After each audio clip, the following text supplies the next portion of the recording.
We all want a sharper mind. But can tapping away at a game on your phone actually make you smarter, more focused? Can it really improve your memory in the real world? Well, let's dive into the science because the real answer is way more interesting than a simple yes or no. It all kicks off with a really seductive promise, right? For years, this multi-billion-dollar brain training industry has told us that exercising your brain is just like exercising a muscle. And they do it with these games supposedly designed by top neuroscientists. They paint this picture of a fun, super easy path to becoming a mental athlete. And that's the big question, isn't it? When you pull back the marketing curtain and actually look at the hard scientific evidence, a very different story starts to unfold. So what did researchers really find when they put these claims to the test?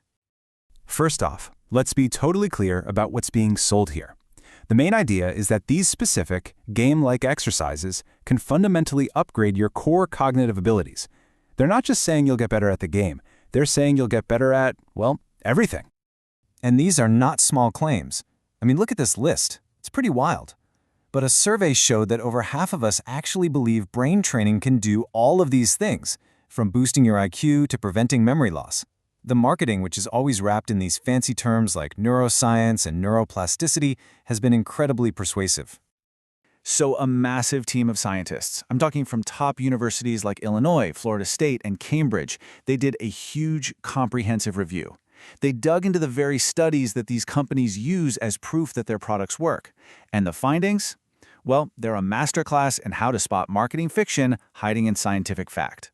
One of the biggest red flags they found was in the study design itself. See, to prove a game works, you have to compare the people playing it to a control group.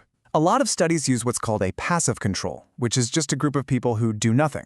The problem is, that doesn't tell you if the game worked, or if it was just a placebo effect. The gold standard is an active control, where you have another group play a different game, one that's just as engaging. That's how you get a fair fight. And oh, the problems don't stop there. So many of these studies are riddled with other issues. You've got the placebo effect, right? If you believe you're doing something to get smarter, you might just try harder on the final test. A lot of studies also aren't pre-registered, which is a fancy way of saying the researchers can kind of pick and choose which results they want to publish, making a random fluke look like a real discovery. So here's where we get to the absolute heart of the matter. Even if a study is perfectly designed, we have to ask the most important question of all.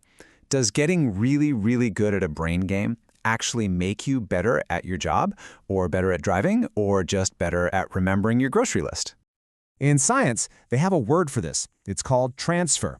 Now, near transfer is when you get better at a really similar task, like a slightly different version of the same memory game. But far transfer, that's the holy grail. That's what the companies promise. It's the idea that playing their game will make you smarter across the board and help you in totally different situations in your real life. Okay, just look at the active trial. This was one of the biggest cognitive training studies ever done, with over 2,800 people. And the results were just crystal clear. The folks who did memory training got better at memory tasks. Makes sense. The people who did reasoning training got better at reasoning. And speed training helped with speed. But you see all those X's? None of the skills transferred. The training was incredibly specific to what was practiced. So the conclusion you see again and again in the scientific literature is pretty straightforward. Practice makes you better at the game. But the evidence that it makes you better at life, that it has these broad, real-world benefits, it's just incredibly weak and super inconsistent. All right, so if endlessly matching patterns on a screen isn't the secret to unlocking our brain's potential, what is? This brings us to a much more powerful and frankly more exciting approach to actually enhancing how we think. The real path forward isn't about training your brain like it's a bicep you're trying to grow. It's about improving the quality, the structure, and the awareness of your thinking itself. Think of it like upgrading your mental software, not just running drills on the same old hardware. So, the first pillar of this whole approach is building the skill of critical thinking. And no, this isn't about being negative or just arguing with people. It's a disciplined way of thinking. It's about looking at information, spotting the assumptions, and making well-reasoned judgments instead of just jumping to the easiest conclusion. And working hand in hand with that is the second pillar, metacognition. It sounds complicated, but it's really not. It's literally thinking about your thinking. It's the ability to step back and notice your own thought process while it's happening. You can ask yourself, am I on the right track here? Am I even asking the right questions? This self-awareness is a superpower for learning and problem solving. Okay, so let's get practical.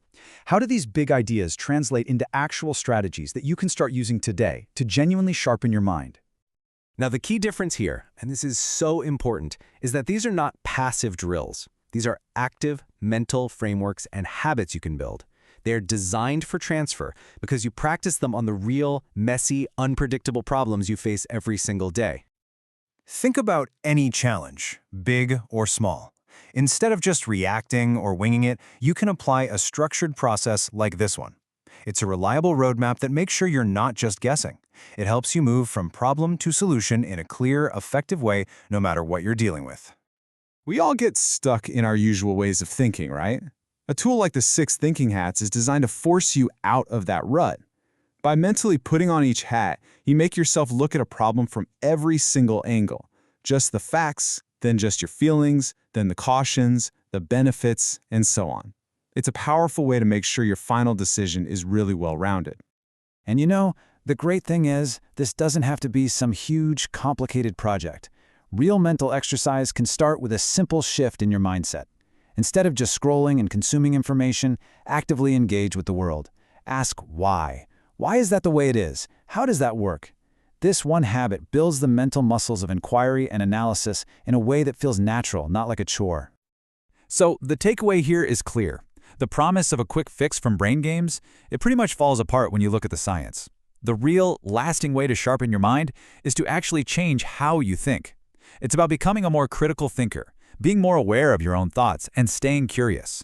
So, instead of just training your brain, what's one question you'll explore today to truly exercise your mind?